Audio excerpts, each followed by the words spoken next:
We are all messy works in progress. That work is ongoing and always will be. Embrace the process. Taking that driving seat of change is really important because change is inevitable. Is it going to happen to you, or you maintain your fixed mindset? Or are you going to embrace that opportunity for growth, whatever form that looks like?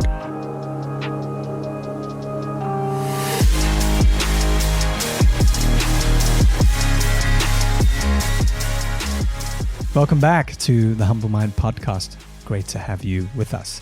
Today, I'm joined by Jason Leavy, who is the founder of Prime Performance Labs. He's also a former journalist, a creative leader, C-suite leader. He also spent some time with the likes of Apple and Google and Vice Media. And now Jason works with executives, founders, leadership teams around the world with a specific focus of those who operate in really high pressure, high demand situations and environments. These are the kinds of people who might look fine on paper, but underneath there's a different story to tell, or perhaps more accurately, that they might not be telling. What I found really interesting and insightful about Jason's approach and some of our previous conversations is not just about, mindset talk or something vague, but rather approaching the concept of performance and prime performance as an integrated system, as something that comprises both hardware and software, mindset and the actual system of the body, because performance falls apart when your hardware and software aren't necessarily in sync. So Jason, hopefully I did justice to that, and welcome to the Humble Mind podcast. Thank you. It's wonderful to be here, and I think you've encapsulated it better than I can.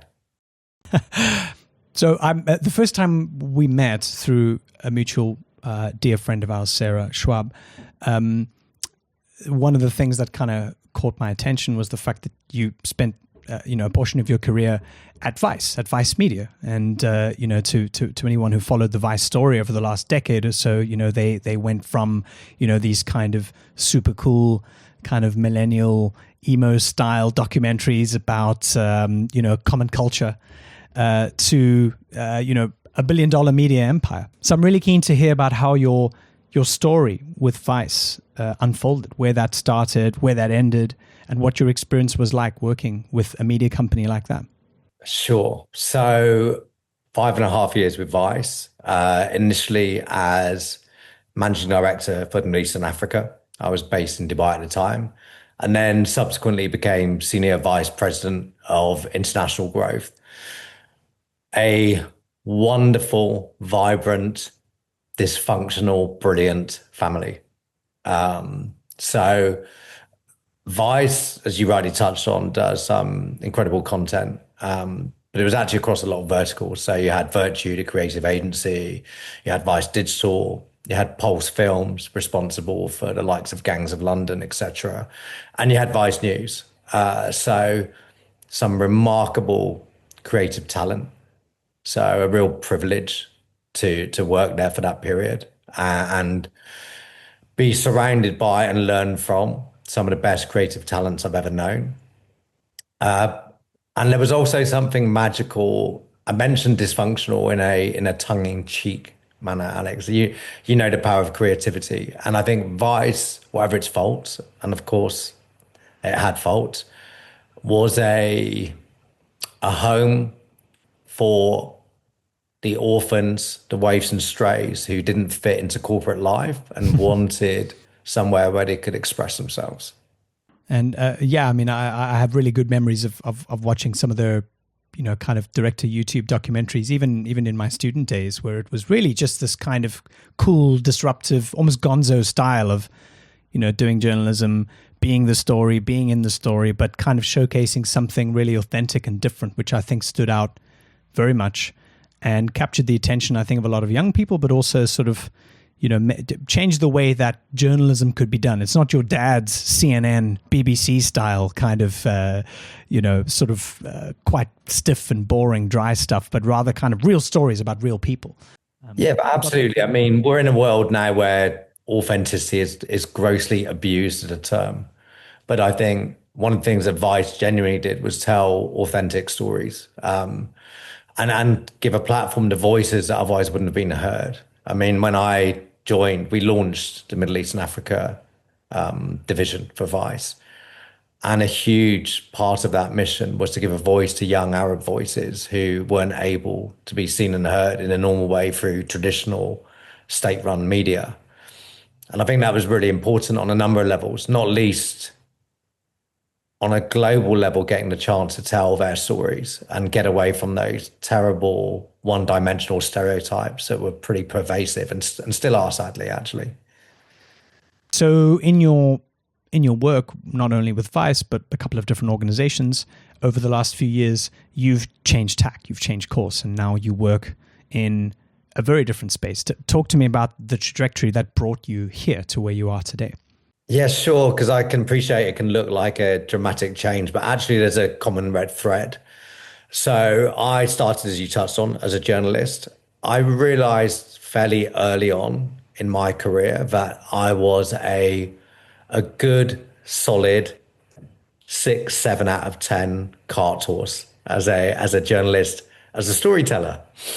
And I worked with colleagues who I considered more talented and went into management because actually I realized that what gave me joy was trying to create the right environment for their talents to flourish, for them to fulfill their potential. So that was true when I was in magazines, it was true when I was at Vice, and it was subsequently true when I was in 1021, the culture agency. I think it's such a privilege to work with talent. And it's a beautiful puzzle, particularly when you're working in the creative industries, to try to create that environment.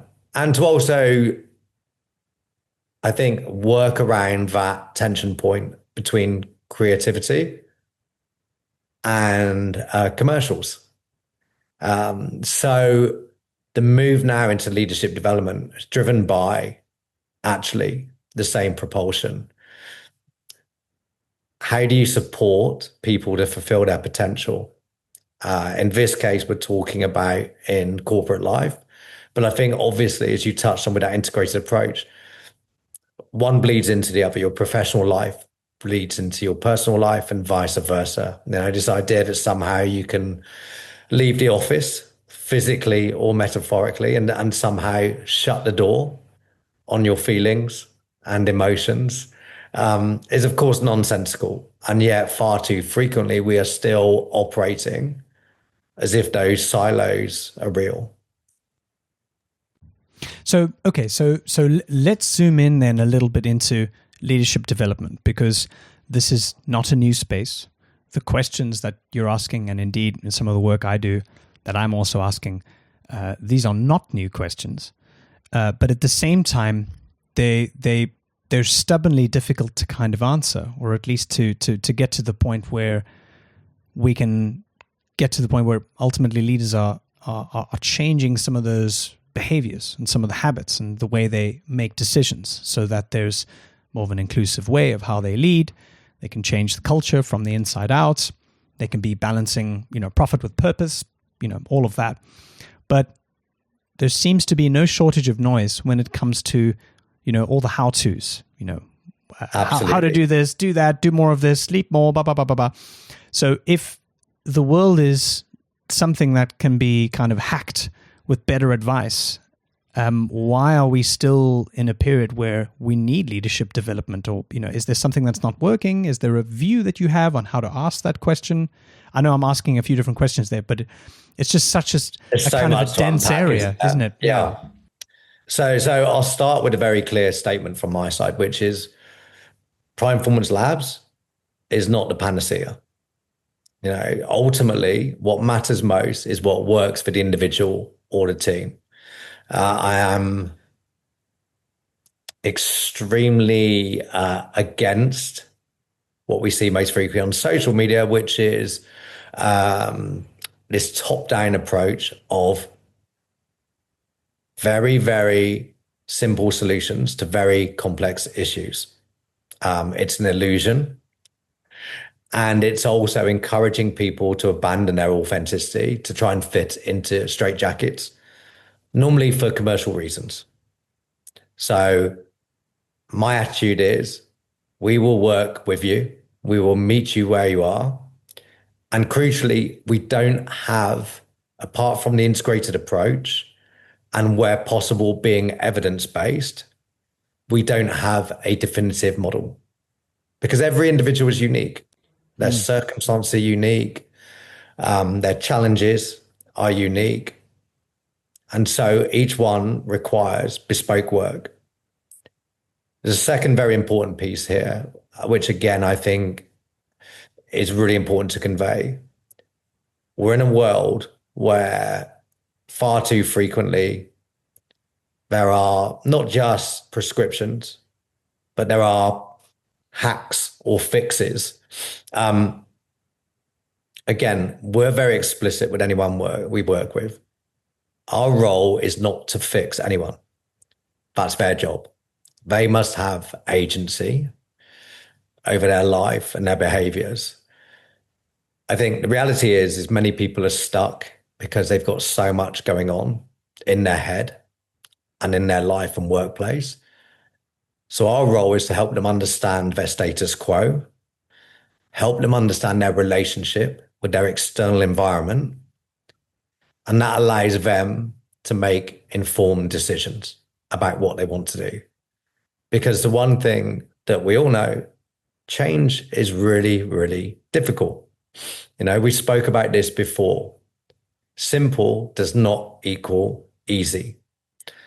And I think one of the issues that I have with traditional leadership development and with the well-being industry is this sense of shaming at times. This is so obvious. Why aren't you doing it? And it ignores the fact that we are complex, messy, wonderful creatures. We're not robots. And change is damn difficult.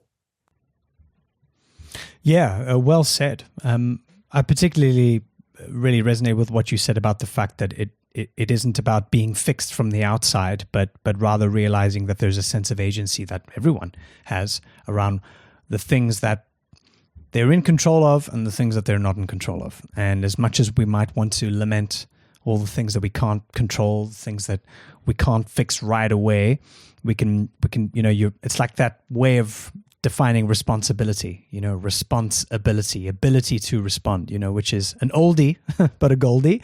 That's right. Because really, it's true, right? Yeah. I mean, let's take a very binary issue that's flavor of the moment, which is sleep.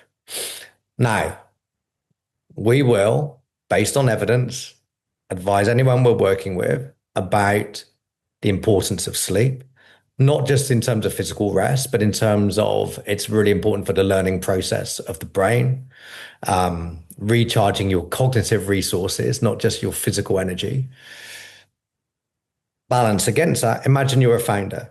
You're doing 16-hour days. You're in a sprint. Again, we have to meet people where they are.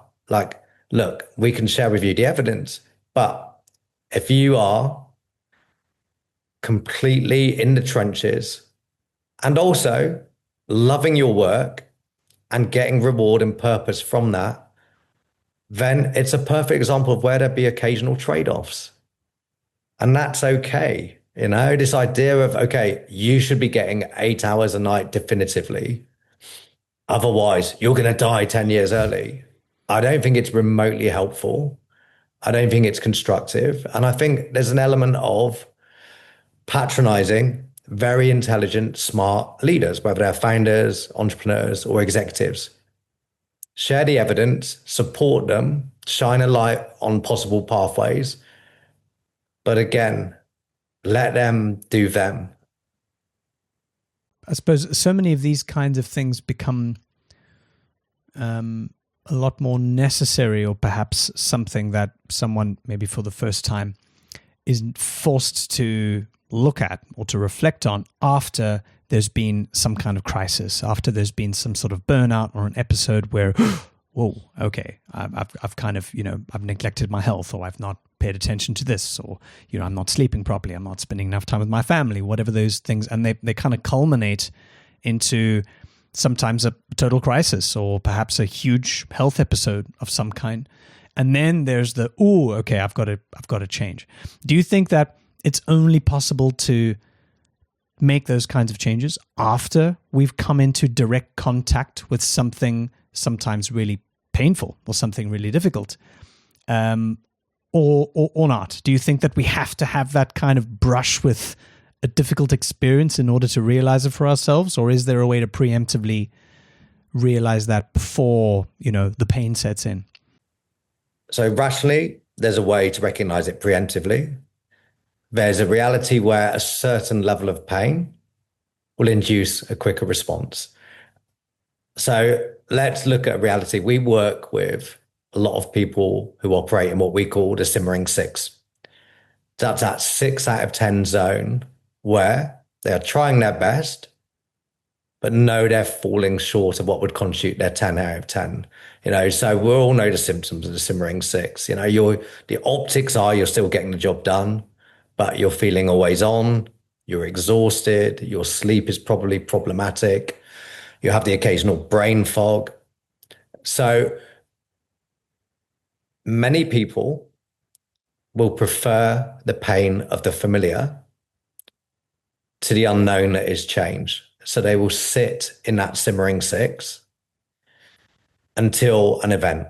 And that might be something like reaching the point of burnout. It might be something like a redundancy or some sort of change in the workplace or in their personal life. And that's the trigger. But these symptoms have obviously been building prior to that. And our premise is very much that you don't let it get to that stage. The amount of individuals who are willing to do prehab rather than rehab is obviously smaller.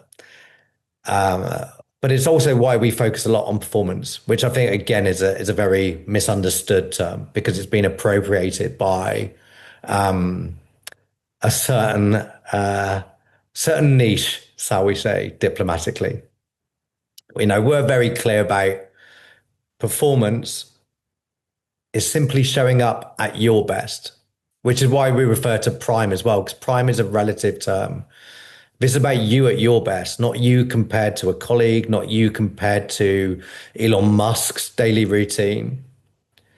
And again, performance in this context is not just your best as an entrepreneur, as a founder, it's your best as a partner, as a parent. This for me still constitutes performance. And I think there's a critical difference between performance and performative. And the latter is the illusionary, narcissistic type of performance that's promoted through social media frequently.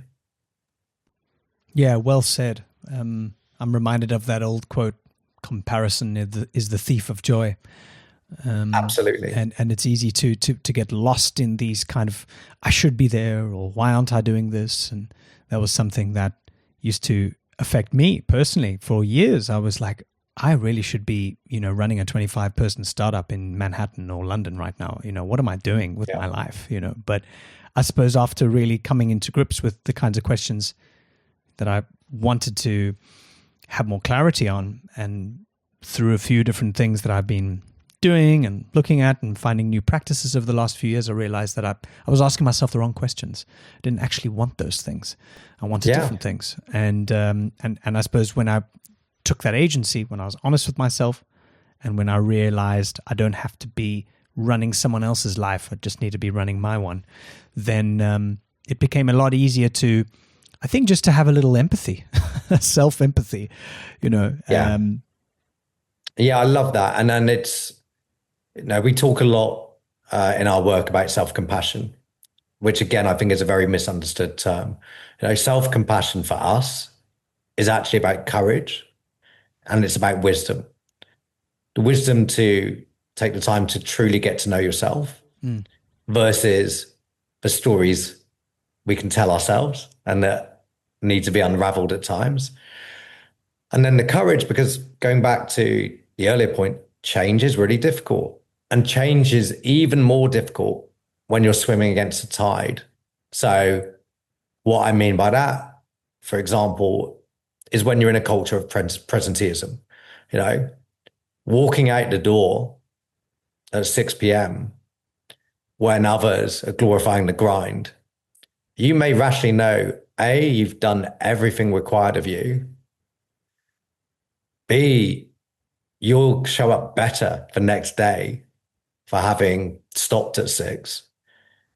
It's still incredibly difficult to do if there are a number of other people remaining in that office till 10 p.m., for example.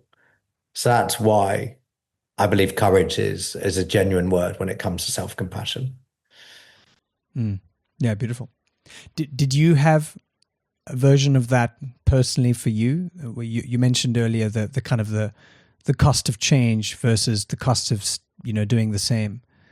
What was that moment there for you as well? Was there a Oh, burnout moment? absolutely. Absolutely. And again, look, going back to the notion of the guru that tends to show up now in social regarding leadership development and personal development, like it's nonsense. We are all messy works in progress.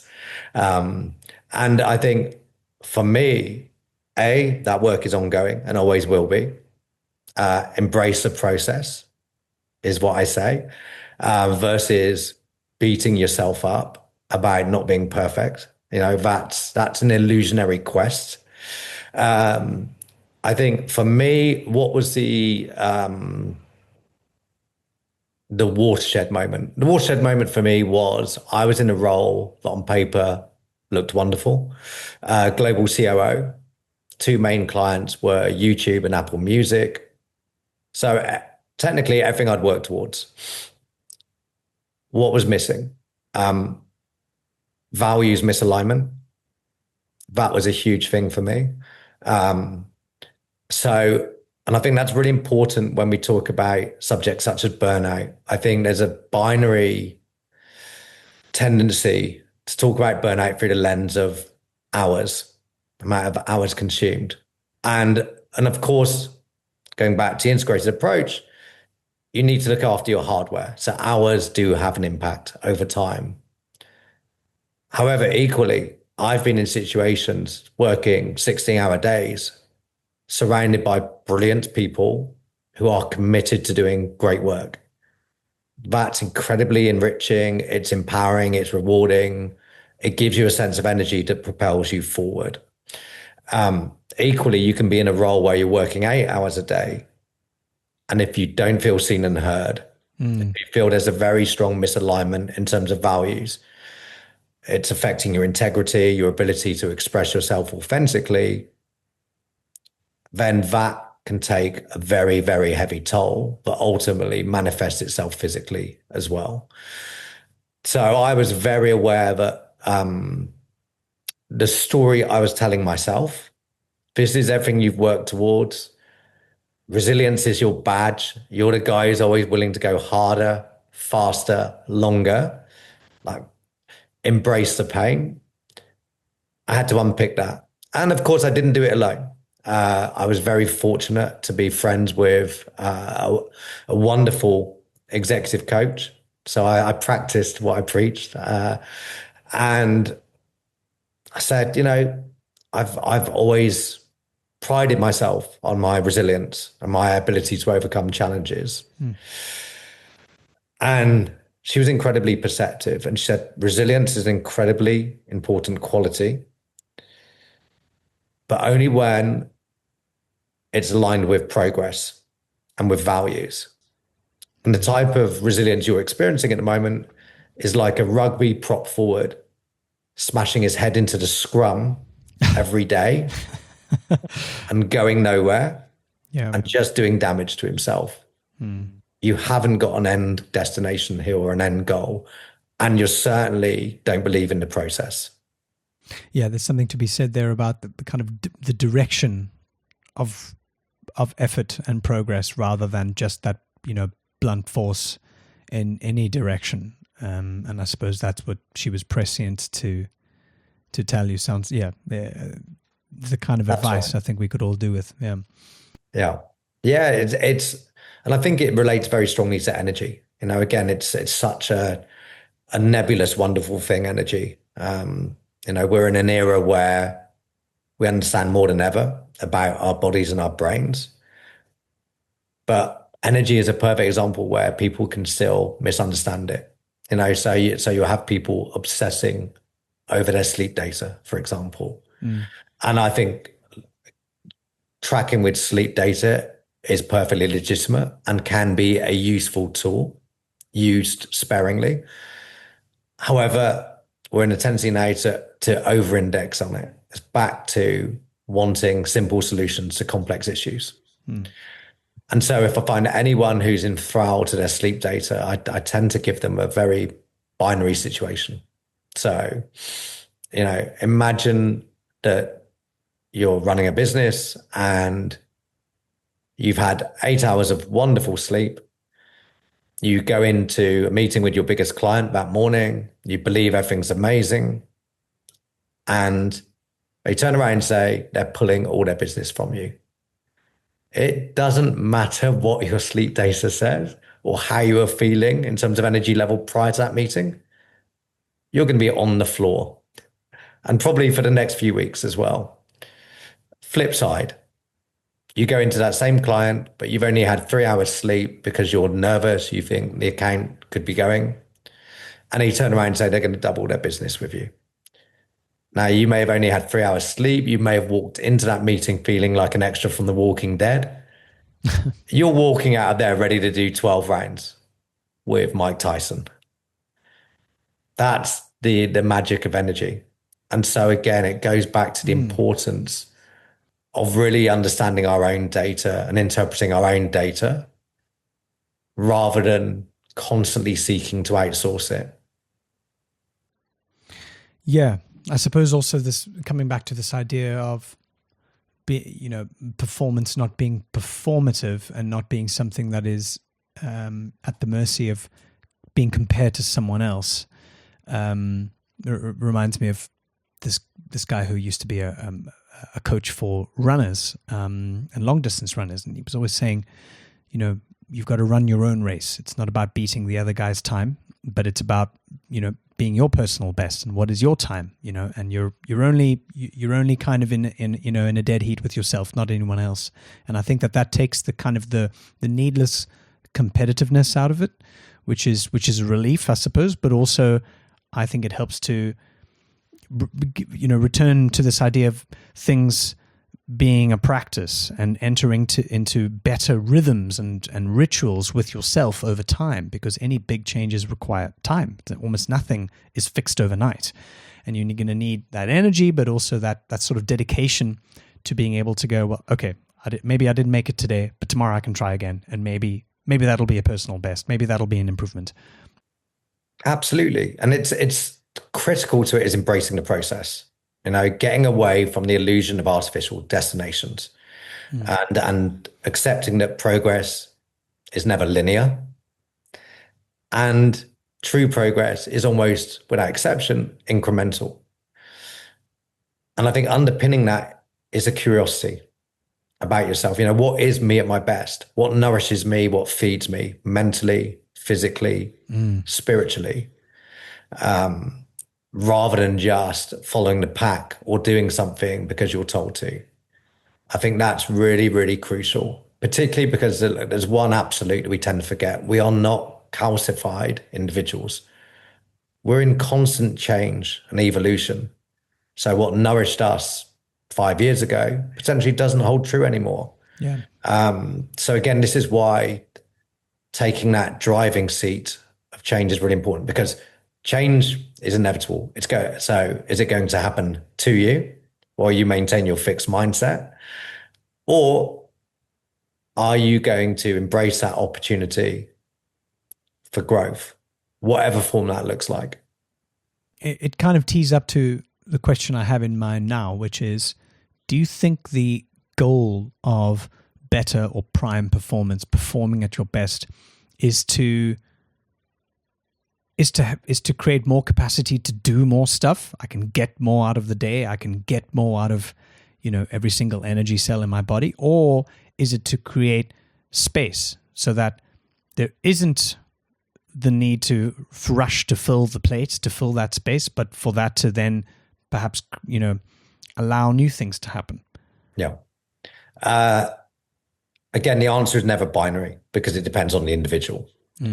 As a general rule, I will always favor subtraction over addition, because our tendency is to self-impose pressure, absorb more things. I need to be doing more. The productivity trap, the glamorization of busy.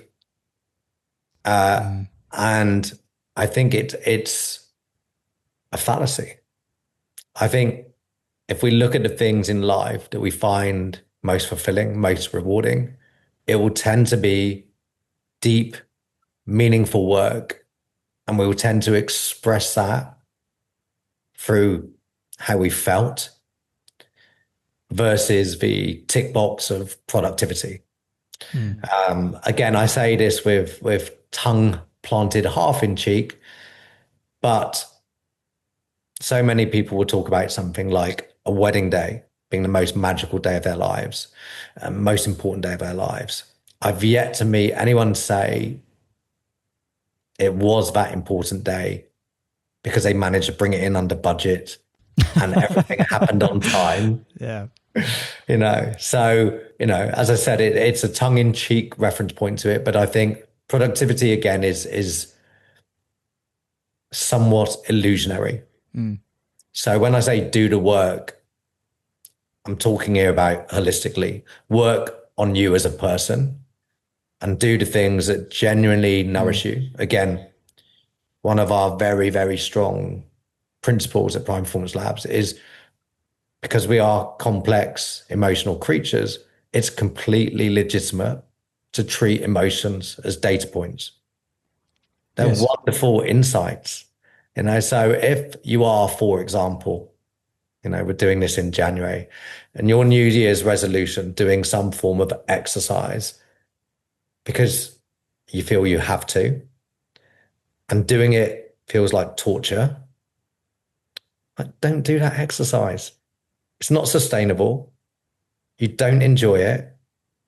It's bad use of your most valuable commodity of time. Try something different that achieves the same outcomes. Experiment, have fun. These Mm. things are massively undervalued and underrated.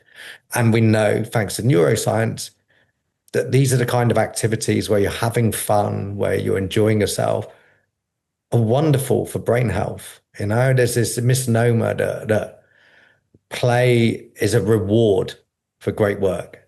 Whereas actually, and again, I know your community is full of wonderful creatives. Many will know instinctively the truth of the fact that play is actually an environment that and conditions that stimulate great work. Absolutely. You're reminding me of an amazing talk that John Cleese gave. Must have been 30, 40 years ago or something. It was it wasn't in a comedic capacity, but of course he excelled anyway. And he was talking about creativity and the role of play. It's really worth watching. And one of the beautiful things he said was that in order, just similar to what you said now, in order for us to kind of really find new outcomes, for new ideas to come, we've got to be able to lower the stakes and take away the pressure that comes with normally how those kinds of environments are created around us. No one thinks up a beautiful $1 billion idea when, we're in a windowless room and there's pressure and everybody's sweating and we're shouting, right? It's all about the environment. And in that environment is the condition for curiosity and trying things out and experimentation. Those have to be the kind of the factors around you so that it not only lowers the tension, but also if we're agreeing to be creative, if we're agreeing to play, then it also means that while you're playing, you can't make a mistake. And I just love that because, we're always on this kind of super dangerous kind of tightrope that we think we're on, where it's like, oh, can't make a mistake, high performance, high productivity, absolutely everything needs to be hit, right. And that's impossible. But also when we move away from the stigma of how terrible it is to make a mistake, that's when we can really get the most out of that experimental kind of nature of that environment. I couldn't agree more. I read an article, I think it's about 10 years ago, that had a hugely profound impact on me. particularly given at the time that I was in the creative industries. And it was basically the premise was think more like a scientist. So, of course, the hook got me. Uh, and the premise of the article was essentially scientists love to experiment. And when they embark on a series of experiments, they embrace failure as part of the process, as an opportunity to learn new data points that propel them forwards. No scientist starts an experiment expecting, hey, I fixed this first time. I mean, we all know the data about the likes of Edison, the likes of Dyson, how long it took them. And I think that's hugely important in life because, again, you're constantly bombarded at the moment with this idea that perfection is achievable and you are somehow not worthy if you're not able to nail it. And it's utterly nonsensical. It flies in the face of reality. And it makes people feel diminished, which I think is just appalling.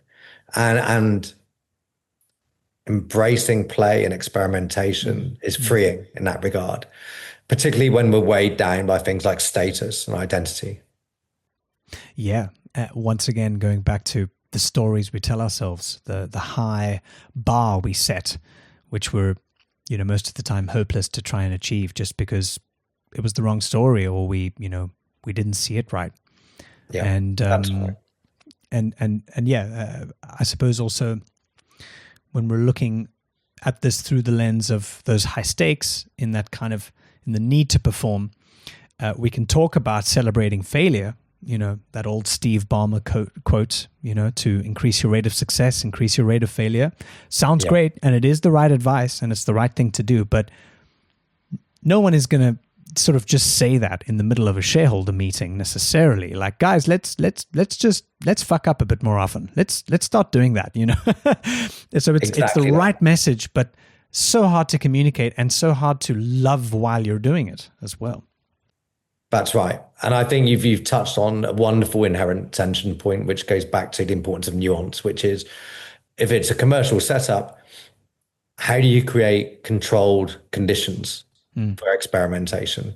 One of the things that always fascinated me working in media was full of incredibly bright people, people receptive to new ideas, absolutely zero investment in R&D, something that was a given in other industries. And to this day, that still intrigues me, and I think there are various reasons for that, probably everything from very basic ones, such as margins, through to, I think, issues like status, desire to be perceived as experts. Yes. Right. So one of the things I feel very strongly, and I think this certainly applies to me, is I'm an explorer. I'm no expert. For me, I'm constantly learning, growing, evolving. And I think it's a classic case of the more I learn and understand, the more I realize how little I know in relative terms. And so that curiosity is my fuel. Like, this is wonderful, finding out these things about the brain, the body, the mind. And then I think it's about a value exchange. Goes back to my principle of absorb what's useful, discard what's useless. I want to share that information in the hope it's helpful. And if it is for that individual or that team, wonderful. But again, all I can do is share, not fix. That's so many things you said there are absolutely bang on, and worth expanding on. I suppose one thing I'll say is this is one of the reasons why I'm really quite optimistic and hopeful about artificial intelligence, but not in the obvious way of, how awesome it's going to be and how I can just automate everything, but rather because I think it's going to really radically shift the definition of something like an expert to much more being like an explorer, like you said. Still starts with the same three letters and it still means the same thing ultimately, but it just takes a totally different way of looking at what it means to be an expert. I always think experts aren't people who are experts. This is my field and I studied for 35 years. Sure, there's certain places where that matters, but I think you're an expert when you try new things and when you're not afraid and you're willing to, see, well, let's test that. And maybe common knowledge isn't so common. And let's maybe break that, and see what's behind it. And that curiosity and that sense of experimentation then follows. And I think that's where that human premium, if we're looking at the age of AI, is going to reside. It's not about what are the things that are known for sure, because any large language model is going to kick your ass.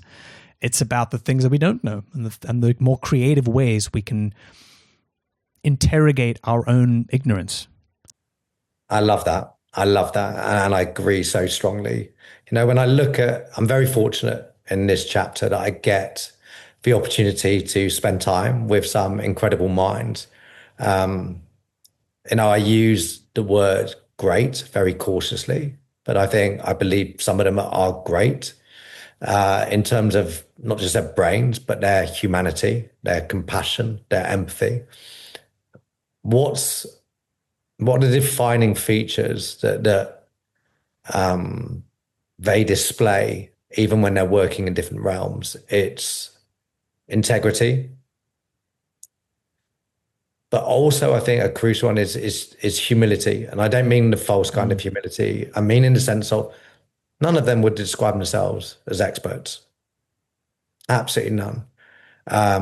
It's a very strong self-awareness of where they are. I work with a cognitive neuroscientist, an amazing woman called Samira Kut, who works with Prime Performance Labs. She's based in Dubai. Samira is a perfect example of that. Deep knowledge, empathy, experience, expertise. And one of her constant refrains is, we're all just in the room, stumbling around, trying to find a light switch. And I think I'm inspired by that curiosity, that desire to learn. And again, that desire to share with others and use that knowledge to lift everybody else up. Yeah, totally. And I agree with what you say about humility. I mean, that's why, I love the name Humble Mind, because it kind of expresses this idea of someone who has an open mind, but an open heart. And the open heart part is probably the most important part, because we can't hold on to things vainly that we think we know or think we own, or this is my area, or this is what I know, because that vanishes, that just changes.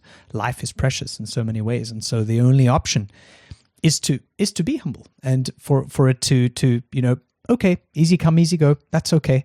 Let's see what else is out there. Let's see what else I can greet with an open hand rather than a closed fist, which I think is a useful way of approaching any kind of problem.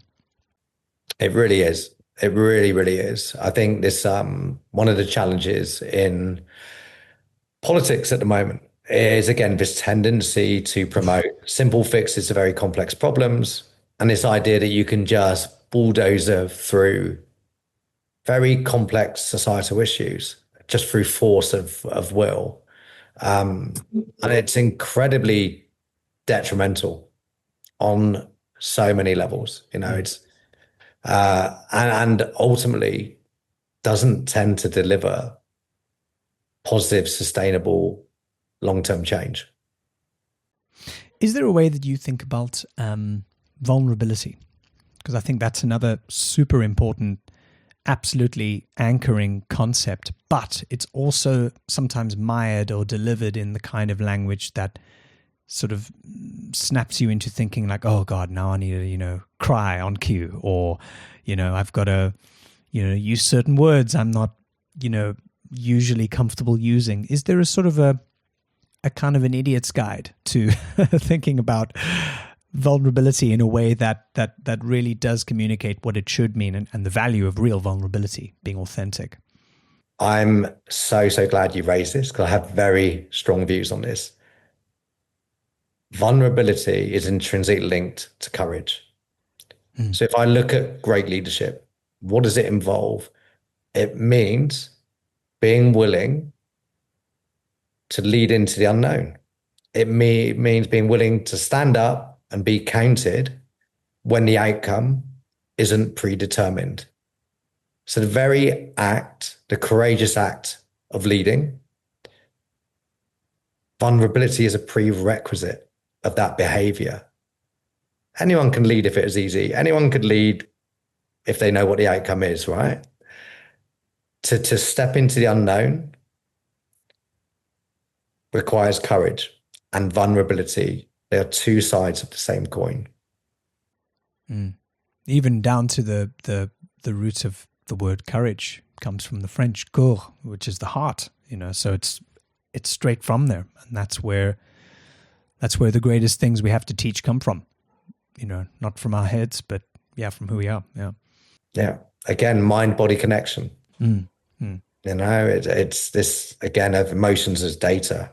This idea that the greatest leaders that I've worked with, that I've met, and if we look at leaders in the broadest sense, and I'm therefore including areas like elite military, elite sport, because I know some incredible leaders in those arenas as well. They all experience fear. Yeah. Again, this performative nonsense that you see at the moment in the public arena is a brittle, false confidence. You speak to any of these leaders who really have stepped into the truest arenas, and they'll say fear is part and parcel of it. And actually, that's what makes their acts even more impressive. But they accept that, they sit with fear. But again, emotions as data, they're aware of it, but they don't allow it to rule their behaviors. Mm. Because frequently the aggressive behavior we see far too frequently now is a manifestation of fear. So it's a fight or flight response. And it's ugly and it's destructive. I'm so glad that you're creating these sorts of spaces for not just leaders, but for, I suppose, the people who follow leaders, everyone else ultimately, to be able to take just little baby steps into these kinds of conversation spaces, into better acquaintance with these kinds of tools, because it just has that net positive effect. How could it not? This is it, right? And then again, neuroscience teaches us this. Moods are infectious, behaviors are adopted.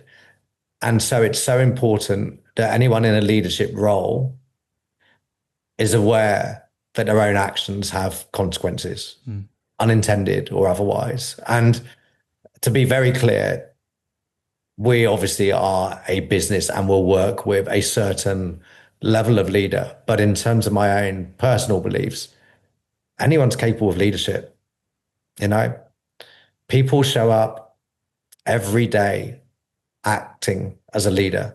It's not defined by a title. The guy that jumps into the sea to try to save somebody, that's while others decide to instead film it on their mobile. I know which individual I consider a leader in that type of situation. Mm-hmm.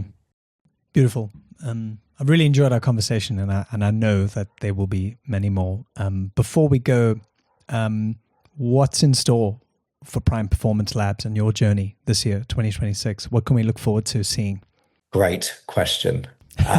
Where do I start? Yes. So many variables in life. I hope this doesn't sound as twee as it potentially can. Focus on doing great work with people who want to put the work in. And that's a critical part, but sometimes missed out. The type of relationships we have with leaders require collaboration and require shared ownership. There is nothing more powerful rewarding and fulfilling as getting the opportunity to work with great people who want to change for the right reasons. So it's a real privilege. When I think about some of our existing clients, it's such a privilege to get to work with them. Because going back to what truly is performance, they want to show up better in life, not just for themselves, but as a true leader for everybody around them. So that may be a female CEO who wants to create an environment of business success, but also a wonderful company culture and nurture her team. She wants to be a wonderful wife, a wonderful mother. Like, these are the individuals who are coming from the right place, who are navigating complexity, turbulence, volatility. And so rarely, they are devoting all their time and energy to looking after others. The question is frequently, who is looking after them? So get the opportunity to do that and do that work with them. More of the same, please. More of that, please. Well, I can see it's an area for you that feels like play, feels like fun. And that's where the best work is done. Yeah. So thank you. Thanks for embodying a humble mind and everything that you do. And definitely keep a close eye on what you're up to. And happy to have you on in the future again. Thank you for a beautiful conversation. Alex, thank you so much. This is a perfect example of the type of conversation that I take so much from. Thank you, mate. Thanks for listening to this episode of Humble Mind. I hope you enjoyed it. If you're curious to take a look at our community, if you're not a member, you're missing out. Make sure you head to humblemind.co to check out more and to see what we're up to. I look forward to seeing you there. Until next time.